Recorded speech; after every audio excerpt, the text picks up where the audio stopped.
ARPANET adalah jaringan komputer yang dibentuk oleh ARPA atau Advanced Research Project Agency, suatu bagian dari Departemen Pertahanan Amerika.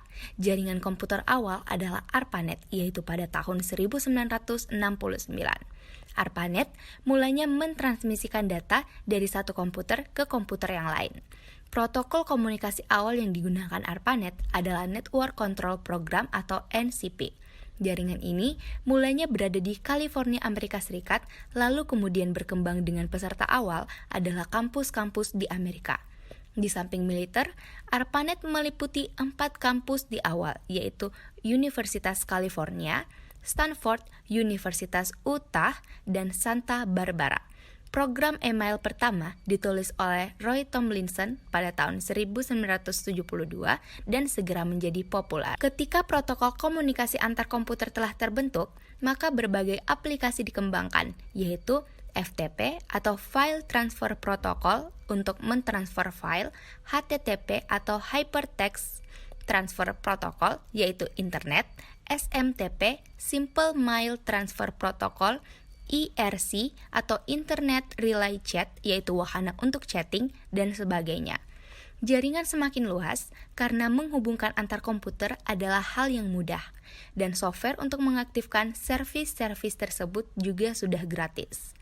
Jika menginstalasi OS Unix dan Linux misalnya, maka semua fasilitas tersebut dianggap sebagai pendamping dasar dari OS tersebut. Saat ini, semua fasilitas telekomunikasi data dapat digunakan dengan mudah dan dapat kita akses. Pada awalnya, komputer didesain untuk bekerja standalone atau bekerja sendiri atau tidak terhubung. Pada komputer standalone, untuk menggunakan komputer hanya diperlukan beberapa perangkat, di antaranya hardware yaitu CPU, RAM, ROM, monitor, keyboard, dan mouse, lalu software yaitu OS dan perangkat lunak lainnya, dan brainware yaitu... Oke, untuk selanjutnya kita ada topologi bus. Topologi bus merupakan metode atau cara untuk menghubungkan dua atau lebih komputer secara serial dengan memakai kabel utama sebagai senter atau pusat lalu lintas data. Topologi bus memang sederhana. Namun, jika media transmisi putus pada suatu tempat, maka semua komputer tidak dapat saling menghubungi atau bisa disebut system failure atau semua komputer terputus. Pada gambar, putus di A menyebabkan komputer 1, 2, dan 3 tidak dapat berkomunikasi. Komputer 2 dan 3 tidak dapat menghubungi komputer 1 karena putus di A. Meskipun kelihatannya 2 dan 3 dapat berkomunikasi, namun putus di A menyebabkan terminator T1 tidak berfungsi. Pada dua komputer, NIC berfungsi menghubungkan komputer ke media transmisi. Terminator berfungsi untuk menyerap sinyal yang di-broadcast baik oleh komputer 1 maupun komputer 2 agar tidak dipantulkan kembali. Pada 3 komputer, setiap komputer yang akan terhubung ke jaringan harus memiliki NIC. Pada topologi bus, ujung-ujung media transmisi atau kabel koaksial diberi terminator sebagai penerap sinyal yang di-broadcast. Jaringan komputer topologi bus memiliki beberapa komponen. Yang pertama yaitu NIC atau pada PC disebut juga Ethernet card. Kedua ada kabel koaksial dan BNC konektor. Dan yang ketiga ada T-konektor. Dan yang terakhir ada network terminator. Topologi bus memiliki kekurangan dan juga kelebihan. Kelebihannya diantaranya 1. Mudah untuk membuatnya, lalu memiliki layout sederhana, dan memerlukan biaya yang sedikit untuk membuatnya. Sedangkan kekurangannya yaitu memerlukan repeater untuk memperkuat sinyal, lalu apabila jalur utama mengalami kerusakan, maka seluruh jaringan akan lumpuh. Dan yang terakhir, sering terjadi kepadatan lalu lintas data pada jalur utama. Topologi star. Topologi star merupakan suatu metode atau cara untuk menghubungkan dua atau lebih komputer jaringan yang berbentuk bintang atau star.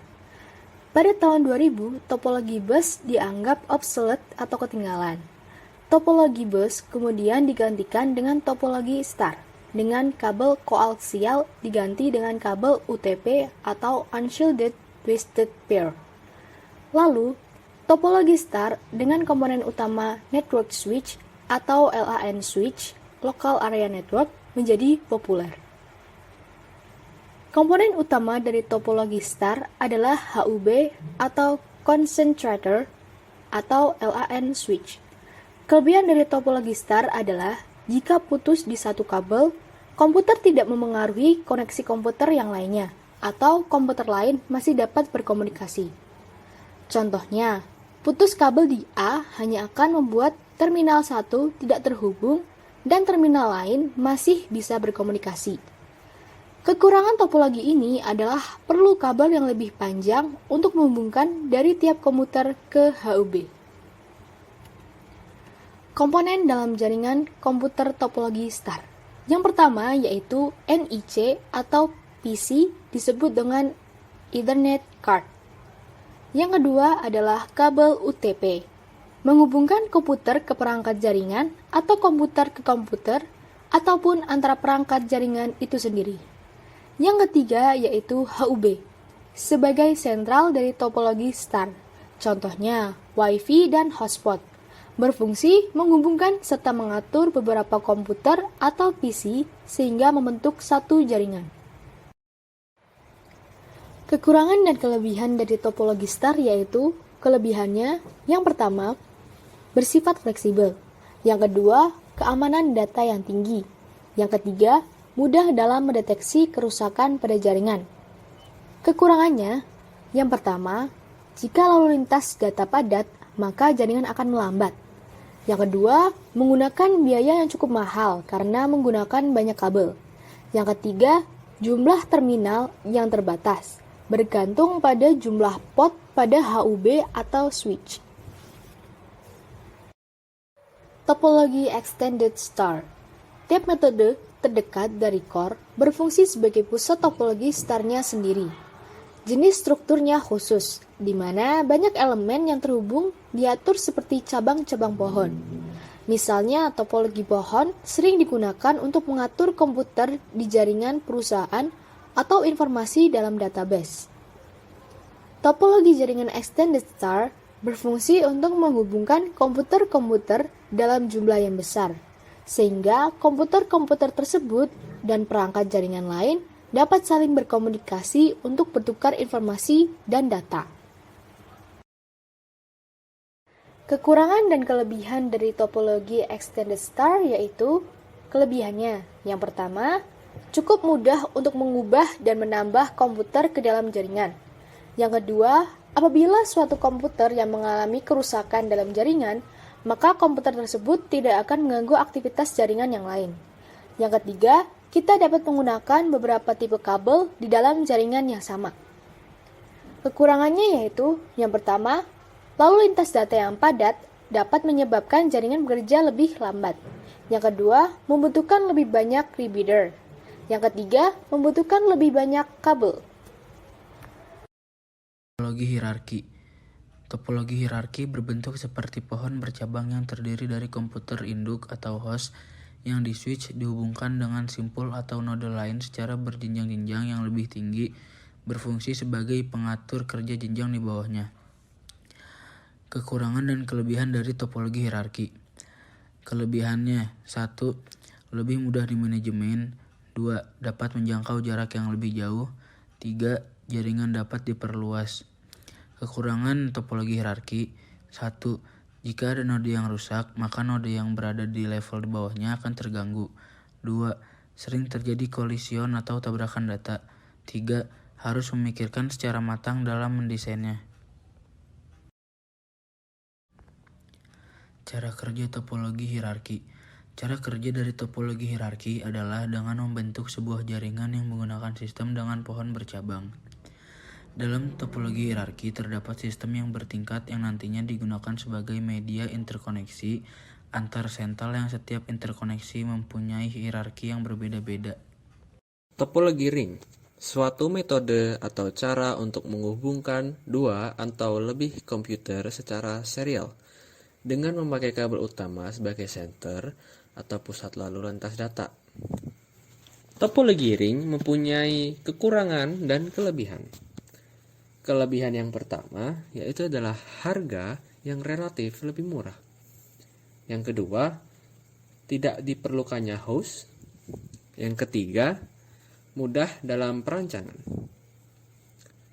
Dan kekurangannya, yang pertama, pengiriman suara, video, dan data yang butuh. Yang kedua, memerlukan penanganan dan pengolahan khusus bundles. Yang ketiga, perubahan jumlah perangkat yang sulit. Berikut cara kerja dari topologi ring. Yang pertama, masing-masing komputer terhubung dengan komputer selanjutnya. Yang kedua, masing-masing komputer melaksanakan transmisi ulang setiap pesan yang masuk dari komputer sebelumnya dan meneruskan ke komputer berikutnya. Yang ketiga, token atau pesan singkat berjalan satu arah di sepanjang cincin atau ring dan pengirimannya bergantian. Yang keempat, komputer yang bisa mengirim pesan ke komputer tujuan adalah komputer yang memiliki token. Yang kelima, token dirubah dengan cara menambahkan alamat dan data lalu dikirimkan sepanjang ring atau cincin.